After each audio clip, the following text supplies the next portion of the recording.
Alright, Nick's torque specs. Tighten the ever-loving out of it.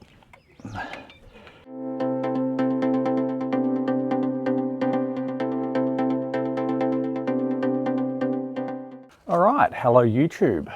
Now, it's a bit bright out today, so I'll try and get this done quickly. I couldn't be bothered setting up my gazebo just for this. So if you've been following the channel, you know that I've repaired the damaged cylinder head with 3-bond silicone, which in here seems to be holding up all right.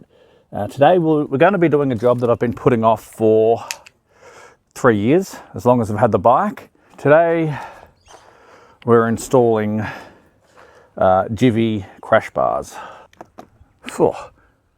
I was planning on doing an unboxing, but there was really nothing to unbox.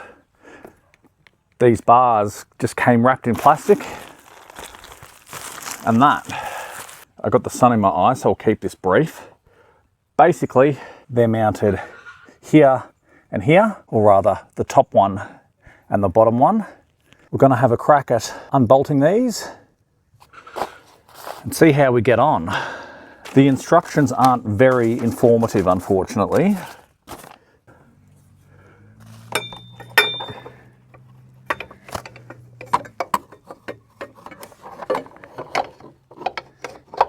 Okay, that looks like it should do all right, actually.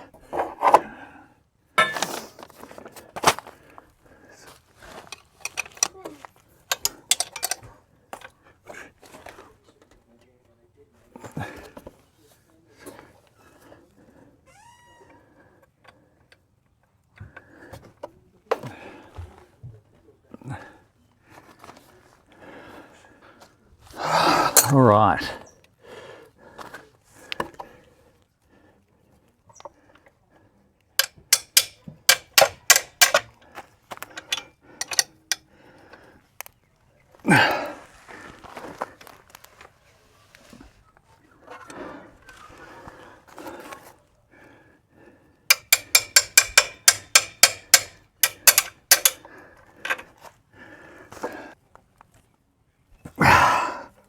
Okay, got you.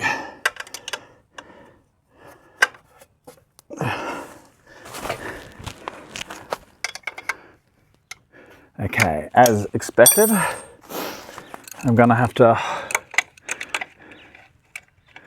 hold this on the other side and hope.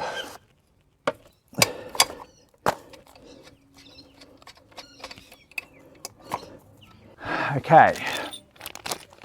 So at this point we get the hardware out for the GIVI, which, you know, I haven't even opened yet. So now with any luck, the one that came off the bike slides right on. So with any luck, this should just push out very easily. So what we need to do here, it comes with a washer, slide the washer on the bolt, and then we're going to slide our bolt straight through there, essentially.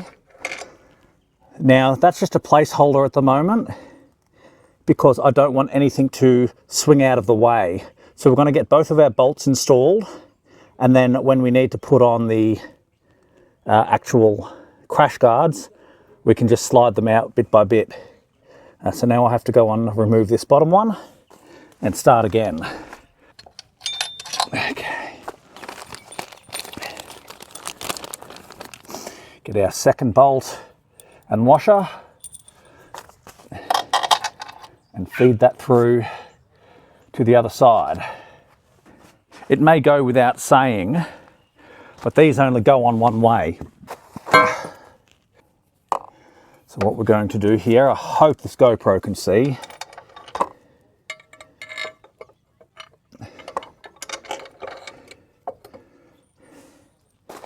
Okay.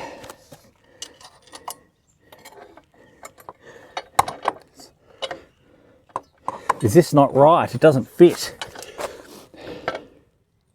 Is that indeed the wrong side after all? Oh, damn it. yeah, as I said, they only go on one way. So I did in fact have the wrong side. So cautionary tale.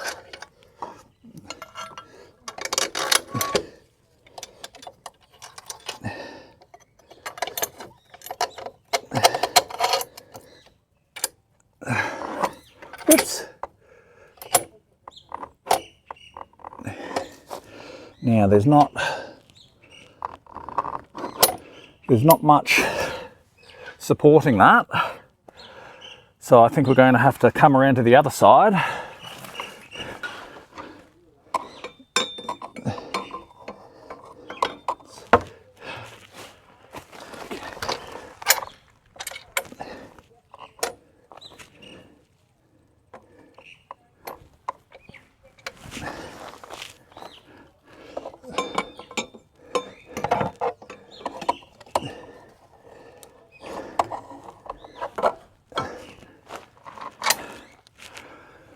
Now, why the shit won't that go on?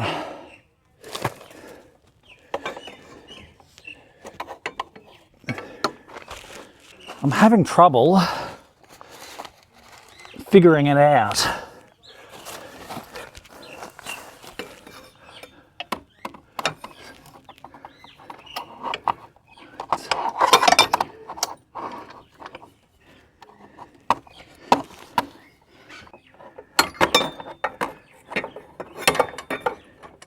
All right, I got it.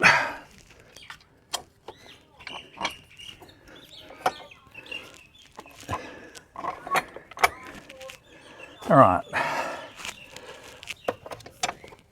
Now, that took a little bit of wiggling, but we got it in there. So now, I've got, as always, the sweat pouring in my eyes. You would not think it was autumn time, the way I'm dripping sweat.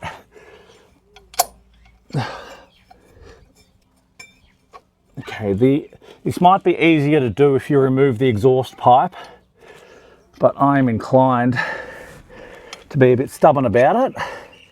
So the bolts that came out of the frame were 14 mil.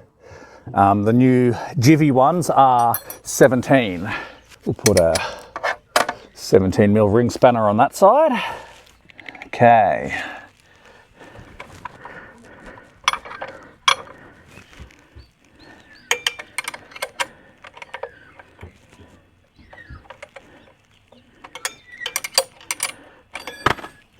I want to get these to the point where it's taken up all of the slack. Okay, that's good. Now for the bottom one, can we still see? Probably not.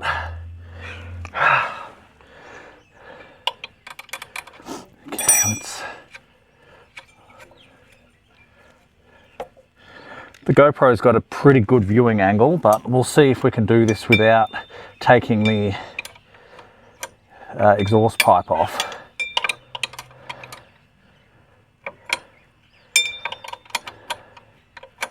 Five minutes later.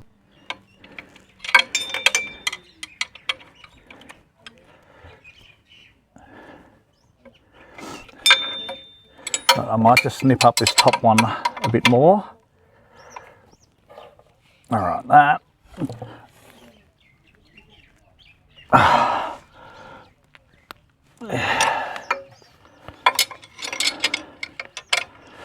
All right, Nick's torque specs. The torque is tighten the ever-loving out of it.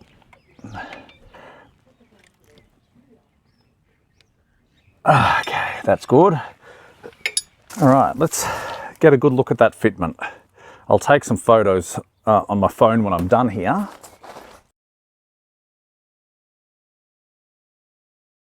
But that looks all right. Sun's still in my eyes. Can I hide behind the bike? So I've seen a lot of bike reviews on this model complaining about the solid foot pegs. Now I've dropped this bike fairly significantly a few times now, and what I've discovered is that this solid foot peg bar does a remarkable job of protecting this engine. Now with these crash bars on, I have some impact protection against the exhaust here. Nothing underneath, so I really can't off-road this thing properly because that's just going to get crushed. But in the event of a drop, this should do a better job of protecting the tank and the side panels. Let's get a visual of that. I'll lay the bike down and we'll see how it sits. You can maybe see by the way I'm sweating. Oh, this is exactly why I bought the gazebo, but it's such a nuisance to pull out just to do a 10-minute job like this. But I get to this point where I'm got sweat in the eyes and I just feel a bit gross. I kind of regret not taking the 20 minutes to set it up in the first place. Now the tank is full of fuel, so let's hope that it doesn't leak.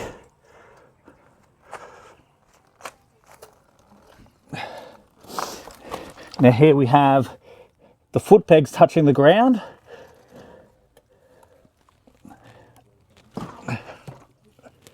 All right, so here's the reality.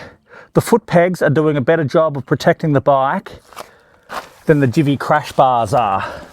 They're not even resting on the ground with the bike fully laid over. Hello, Mikey, what do you think? So, is it worth the money? Probably not.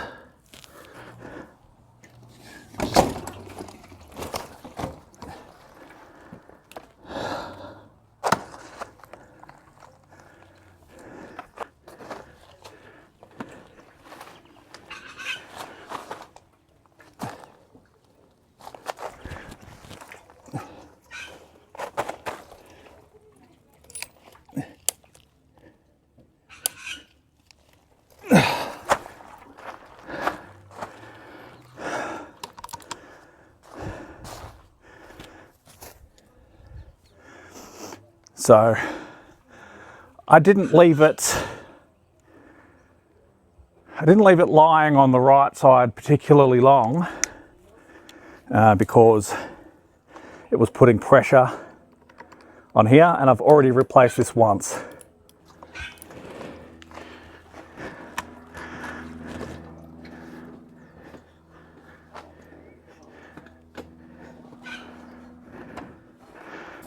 All right. So as I demonstrated it earlier, these solid foot pegs are going to do a better job of protecting the engine than these. But they were easy to install, and to be honest, there's no reason to not have them on. So if nothing else, I'm going to try mounting a GoPro there for some dynamic riding footage. The least I can do is give that a go. So yeah, these have come down in price massively. They were almost $400 when I first got the bike, and I'm like, I'm not spending that on bars. I got these for about $280, and at the very least, they're going to stop me from breaking these plastics. All right, that's it for me. I'm dripping with sweat again. Tell me what your opinion is of crash bars on this bike. I don't think they're wide enough to make a significant difference. I'd like to see them at least sticking out here to protect your handlebars and your mirrors, because this bar is not going to do anything that these foot pegs aren't. So yeah, let me know what you thought. It was more hassle-free than what I was expecting, to be honest. Difficulty of fitment, 5 out of 10.